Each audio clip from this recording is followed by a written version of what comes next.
कि जैसा हम सोचते हैं वैसा हम बनते हैं क्या। बहुत सारी किताबों में ऐसा लिखा हुआ होता है, खासकर जब आप रहस्य बुक पढ़ेंगे रॉबर्ट वांडा की, है ना, या फिर the power of subconscious mind पढ़ेंगे, लॉ ऑफ अट्रैक्शन, और भी जोसेफ मर्फी की बहुत सारी बुक है, लॉ ऑफ अट्रैक्शन के आगे ऐसी बहुत सारी किताबें जोसेफ मर्फी ने भी लिखी हुई है और रॉबर्ट वांडा ने भी लिखी हुई है। और रॉबर्ट वांडा की बहुत सारी बुक है, जैसे उसमें रहस्य भी है, जिसमें शक्ति भी है, जिसमें और भी बहुत सारी चीजें हैं, मतलब जादू करके भी एक बुक है इनकी, मैजिक है, बहुत सारी ऐसी किताबें हैं इनकी। तो क्या सोचने से चीजें होती है, तो मैं आपको थोड़ा सा क्लियर करूं, पहले मैं अपनी बातों से समझाऊंगा, फिर देखेंगे वो कितनी सही और कितनी गलत है।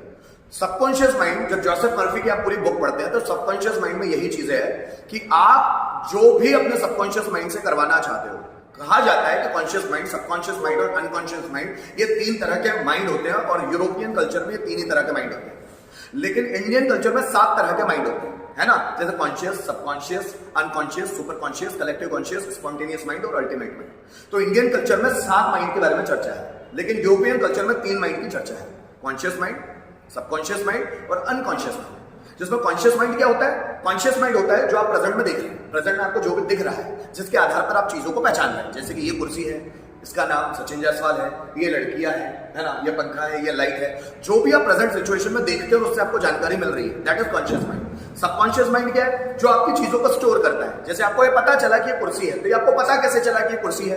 क्योंकि ये कुर्सी की ऐसी चीज कुर्सी होती है, इसकी इंफॉर्मेशन माइंड में स्टोर होती है। आप यहां पर जितनी भी चीजें देख रहे हैं, जिनको आप नाम लेते हैं, तो आपको पता कैसे कि ये चीज का नाम ये है? क्योंकि वो चीजें आपके सबकॉन्शियस माइंड में वो चीजें स्टोर है। स्टोर होने पर ही हम उन चीजों को पहचान सकते हैं। जैसे मैंने आपको किसी का फोटो दिखाया, मैंने एपीजे अब्दुल कलाम का फोटो दिखाया, तो आप बोलेंगे सर ये एपीजे अब्दुल कलाम है। लेकिन मैंने एक नए व्यक्ति का फोटो दिखाया, तो आप बोलेंगे सर हम नहीं जानते। पता है क्यों? क्योंकि आपके माइंड में वो फोटो स्टोर नहीं है, इसलिए आप उस व्यक्ति को नहीं जानते। अब आपने इस व्यक्ति को पहली बार देखा, फिर मैं अगले दिन उसी व्यक्ति की फोटो वापस दिखा, तो आप बोलेंगे सर ये है। पता है क्यों? क्योंकि अब माइंड ने आपके उस फोटो को स्टोर किया। तो सबकॉन्शियस माइंड का काम होता है विचारों को, फीलिंग्स को, बहुत सारी यादों को, है ना, चीजों को स्टोर करना, जिसके थ्रू हम उनको पहचान पाए। लेकिन सबकॉन्शियस माइंड का दूसरा खेल और एक है, वो ये है कि वो आपकी बहुत सारी फीलिंग्स को स्टोर करके रखता है, भले वो अभी काम की ना हो, अभी काम की ना हो। तो वो क्या करता है सबकॉन्शियस माइंड, जो काम की चीजें नहीं होती उसको अनकॉन्शियस माइंड में डाल देता है। हमको उतनी ही चीजें डेली रूटीन में याद होती है जो हमारा माइंड सोचता है कि हमारे लिए जरूरी है। जैसे आप पढ़ाई करते हो तो बहुत सारी चीजें भूल जाते हो, और कुछ चीजें याद रहती है। तो वो कुछ चीजें याद क्यों रहती है? क्योंकि आपका माइंड ऐसा सोचता है कि ये चीजें जरूरी है। आप ऐसा सोचते हो कि ये चीजें आपके लिए जरूरी है, इसलिए वो चीजें याद रहती है। क्या कभी आज तक आप अपना घर भूले? No sir. अपने माँ बाप को भूले? No sir. भाई बहनों को भूले?